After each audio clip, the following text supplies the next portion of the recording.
Hi, everybody. We've been working on the chi-squared analysis, and now we're going to try a slightly different example. We've been working with one variable, and we're going to continue to do that for this particular video. However, I'm going to change up a couple of things. First, we're going to do a three-cell chi-squared analysis where one variable has only three possibilities for what value it could be. I'll walk you through that. And then another thing we're going to do is we're going to change it so that we don't expect the levels of this variable to appear with equal probabilities. We actually do expect them to appear with unequal probabilities. In this case, it'll be because we already have seen them appear with unequal probabilities in the past. So I'm going to walk you through how we do this and how it's a little bit different from the other ones that we've been working on.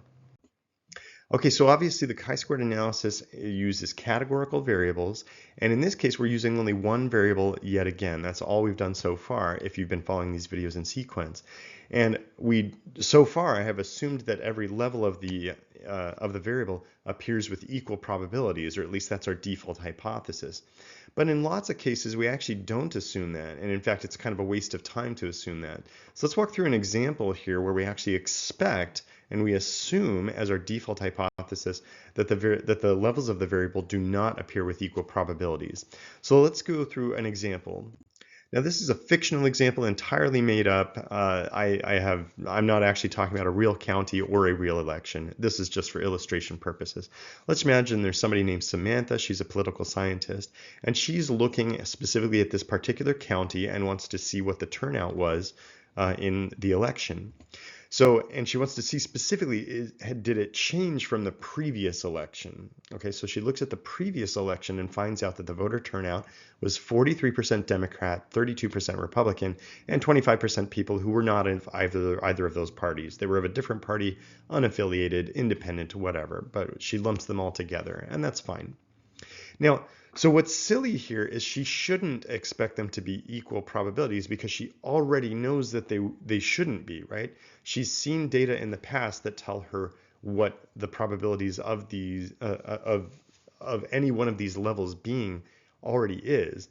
And so now what she wants to do is see, does it match that, or does it now match some new pattern? Is it some new pattern? Okay. So then this is her default assumption, is that there will be 43% of the new sample will be Democrat, 32% Republican, and 25% other.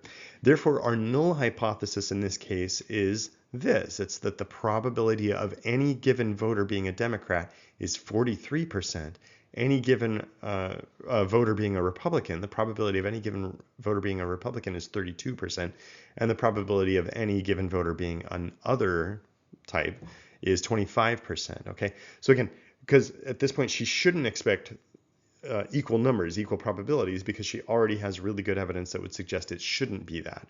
So what she wants to see is, has it changed from this pattern now? Okay, so this is our default hypothesis. Our alternative hypothesis is actually not very different from what we've seen before, because we've got our theory is that, and in this case our theory is that they should appear with those probabilities we expected. However, the alternative hypothesis is that actually it doesn't match that pattern. So it would be that there's something wrong with that pattern. The pattern's changed somehow.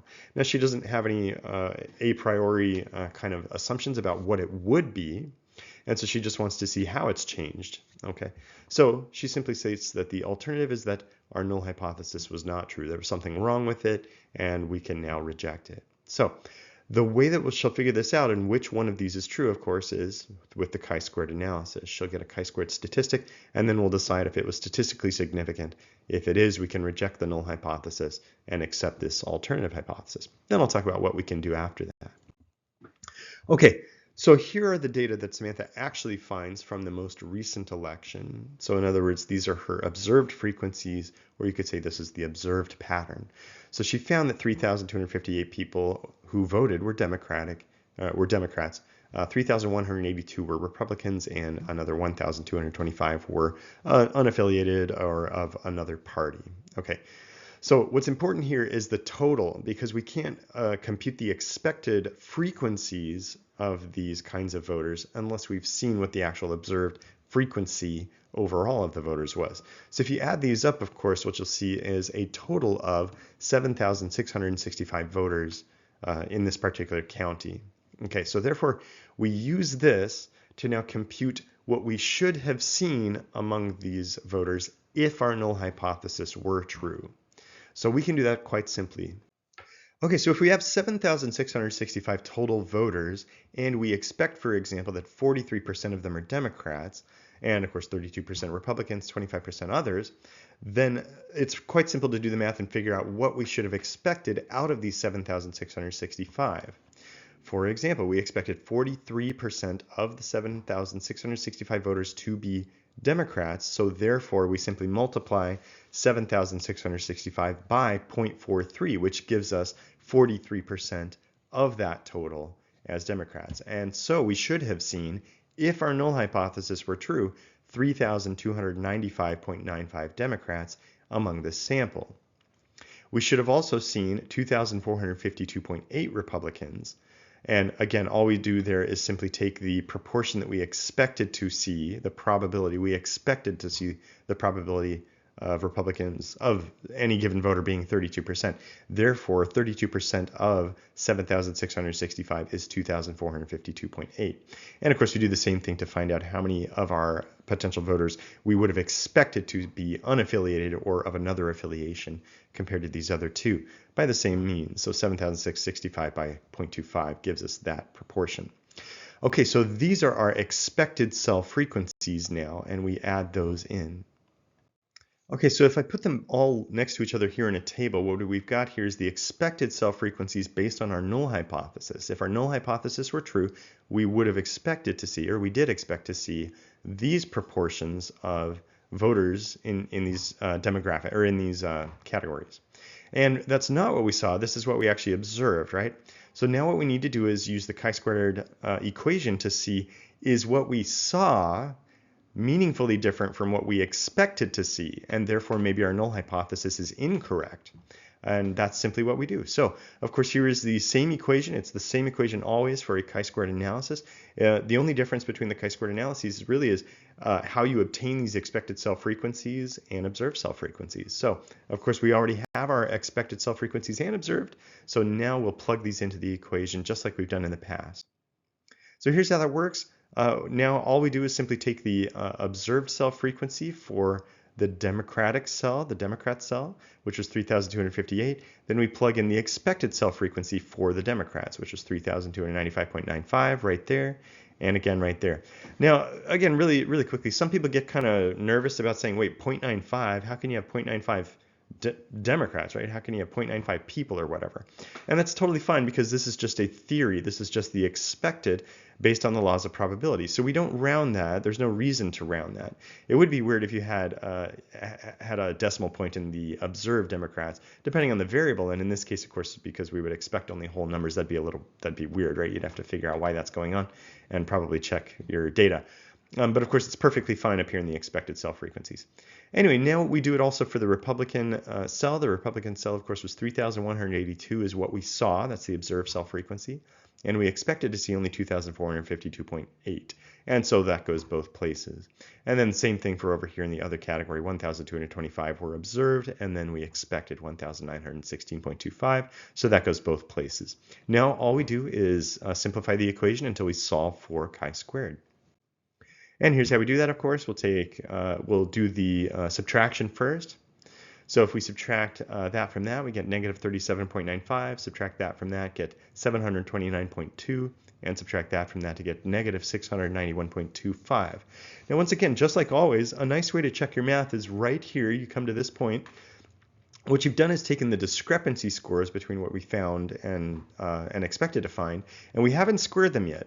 So what you can do here is, of course, add these across. Don't square them yet. Just add up those values, negative 37.95 plus 729.20 minus 691.25. And what you should obtain is 0, unless you've done any rounding. Then you might get it ever so slightly off 0. In this case, of course, however, you could plug that into your calculator and find that if you just add that straight across those three numbers, you get 0. So that's a good sign that we've done our math correctly. Now, of course, the equation doesn't tell us to do that. That was just a little way to check our math. The equation says we now have to square each of these values, so that's what we'll do now. If we square negative 37.95, we get positive 1,440.2. We square 729.2 and get 531,732.64. We square negative 691.25 to get positive 477,826.56. Okay. Now we just continue on with the math. So over here now, in past ones, whenever we've expected equal probabilities to occur in the cells, we had the same denominator. And of course, in this case, we don't because every cell had a different expected cell frequency. So therefore, we have to divide first before we can add across, or we need to find a common denominator first. So that's sort of implied that there are parentheses here because you divide first before adding. All right, unless of course you do have a common denominator, in which case it doesn't matter. So we're going to divide first. 1,440.2 divided by 3,295.95, of course, gives us 0.44. This divided by that gives us 216.79. This divided by that gives us 249.36. Now all we do is add to get 466.59. So we've got a chi-squared analysis of 466.59. Now what we need to do, of course, is find the critical value to assess whether this was statistically significant. To do that, we need to know the degrees of freedom. The degrees of freedom when you have a one variable chi-square, as we do now, is always the same. You simply take the number of cells and subtract 1. In this case, we had 3 cells. So 3 minus 1 is, of course, 2. Therefore, we have 2 degrees of freedom. So now all we do is look up the critical value of our chi-squared analysis in Appendix E using 2 degrees of freedom as our criteria, or as the characteristics of our test. So if you don't have my textbook, of course, you can look this up online. You can just Google a chi-squared critical value table or something like that. You should get all sorts of results. Okay, so if you use Appendix E, it should look something like this, of course. I made it, so of course it looks something like this. Of course, what we're starting off with is the 0.05 level of significance. That's what we're interested in to start off with. As you can see here, all of these numbers are much smaller than our chi-squared analysis, so it's pretty clear that we've already got a statistically significant chi-squared. However, we'll go ahead and walk through this. With 2 degrees of freedom, we're looking just in this row that aligns with 2 degrees of freedom. And of course, starting with the 0.05 level of significance, the critical value is 5.99. In other words, that means the lowest chi-squared value that would be statistically significant, as long as it's got these characteristics, 2 degrees of freedom, would be 5.99. And so that is the lowest critical value that would be statistically significant. Of course, our obtained chi-squared value is 466.59. That is much bigger than 5.99, and so our chi-squared is statistically significant. As you can see, it's also statistically significant at the 0.01 level. Of course, what that means is if we reject the null hypothesis, we have less than a 1% chance of making a type 1 error by doing that. Okay, and so therefore we're comfortable rejecting that null hypothesis because that's not a very big risk of a type 1 error. All right, so now what do we do with this result? So that's interesting. So it turns out now that the patterns we saw in this most recent election didn't match what we saw in the last election. So what can we do with this? Well, a few things we can say right here is that we saw the biggest discrepancy in the voters who were not affiliated or were independent, for example. And we can go back to that step right here and say which was the biggest squared discrepancy score, because that's what we're looking at here. And the biggest squared discrepancy score was among the other voters. In other words, they were more different from what we expected than any other group was.